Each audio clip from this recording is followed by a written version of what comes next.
Hello, ladies. For those who don't know me, my name is Tammy Mullins.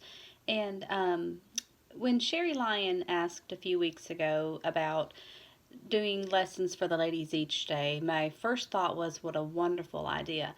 My next immediate thought was, I hope she doesn't ask me. Because I am very nervous about this sort of thing. I've never done any sort of lesson or anything. I even told Sherry, I said, have a plan B in case I back out on you.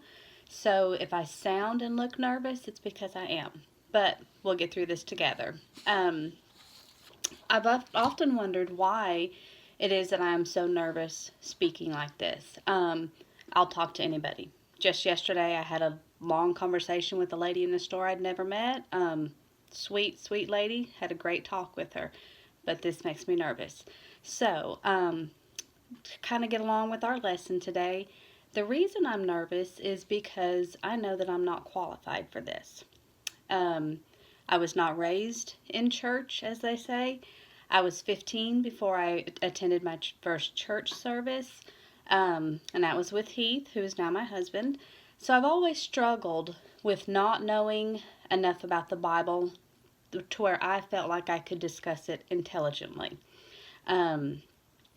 I can recall verses, remember hearing them, but if I had to say exactly where in the Bible it was at any specific time, I may not be able to. I will flip and flip and flip trying to find the right verse, but sometimes it takes me a while to get there. I have myself little cheat sheets in my head, and in case you're wondering, the Ian's books of the Bible are in the New Testament. Corinthians, Ephesians, that's how I keep up with this stuff. But several years ago, I was reading a book called The Circle Maker by Mark Batterson, one of my favorite authors. I love his book. And there was a line in there that struck me. And it says, God doesn't call the qualified, He qualifies the called. And I read it and reread it, and I thought, that is exactly how I had been feeling.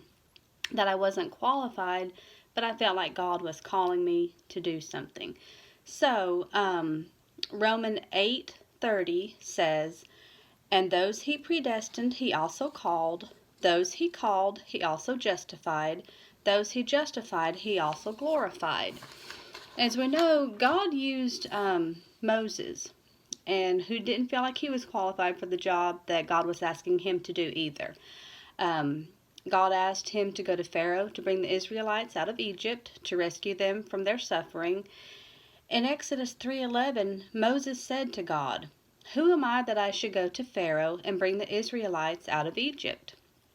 And continuing on in Exodus 3:12, God said, I will be with you, and this will be the sign to you that it is I who have sent you. When you have brought the people out of Egypt, you will worship God on this mountain. And again, Moses questions God about how to handle the situation with the Israelites. He's not at all confident that he can pull this off.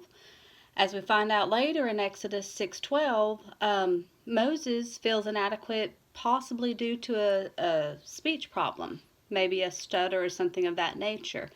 So when Moses is feeling that way, God recruits Moses' brother Aaron to help him out. And so as we see throughout the Bible, God will provide us the means, but it's up to us to have the faith to use those. God also used many others that may not have seemed fit to do the work that God was asking them to do. We have Rahab, who was a prostitute, David, an adulterer, Jacob, who was a liar, Gideon, who at the very least was timid, some even say a coward, and of course there's Balaam's donkey, who did talking.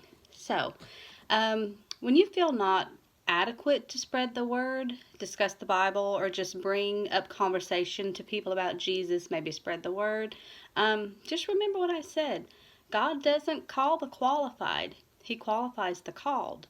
I know this is probably one of the shorter lessons we've had during this season, but I thank you guys for being here today, and I hope you have a wonderful day.